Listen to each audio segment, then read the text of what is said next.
what's happening in schools in Leeds, what's happening in schools in London or in Birmingham is generally the same in terms of the children that are being excluded, the type of children that end up in people referral units. So that's not by coincidence. It's been set up. It's being replicated everywhere. Same way all of the good, let's say, private schools, for instance, the reason why they're successful is because they are replicating good practice. You know, their curriculum, what they're teaching, the type of teachers they get in, all of that is intentional. So there's nothing stopping us from being able to do that. And I think one of the things that I won't say I'm concerned about, but one of the reasons why I wanted to research into like supplementary schools and why they were successful once upon a time is partly because I need people to be able to, sometimes people need to be able to see the data and statistic to be able to kind of prove to them that once upon a time, alongside mainstream education or as a replacement for mainstream education, once upon a time, people were educating their own children within their communities, and these were their outcomes.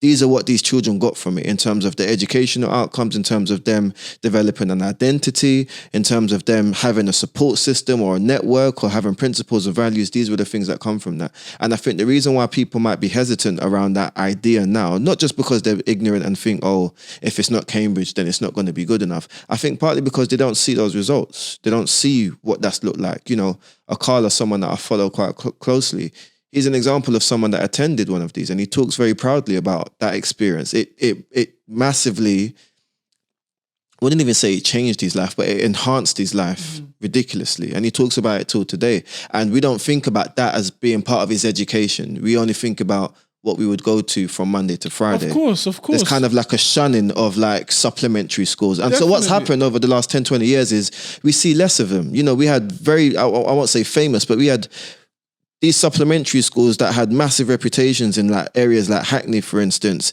in Tottenham.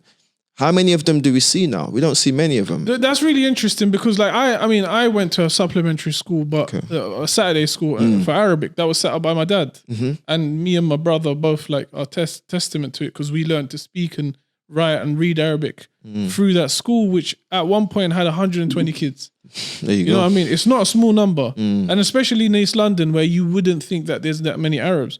There was loads of kids, and it was it was completely sort of community funded. We got some kind of like, you know, local grants here and there, etc. And it enhanced my education like exponentially. I can't. At the time, I wouldn't have said that to you because I'm thinking, oh, Saturday school and whatever. But now looking back, it enhanced my education exponentially. One of the problems, though, that I have, or not that I have, but the problems that I see is that supplementary, and this is something that I did an entire dissertation on, is supplementary education is costly. It costs money. So for us to be able to set these things up and bring them back and get the community involved and whatever, we need to get buy-in from the community. We need to get the leaders of the community to say, okay, I feel like I'm a stakeholder in this Caribbean community or in this African community or in this Arab or in this Asian or whatever community. I'm going to put up some money. Now, we don't want to be like the charity sector that 90% of the money goes into administrative costs and 10% goes for the cause. We want that money to go and to be used for the tangible benefit of these kids.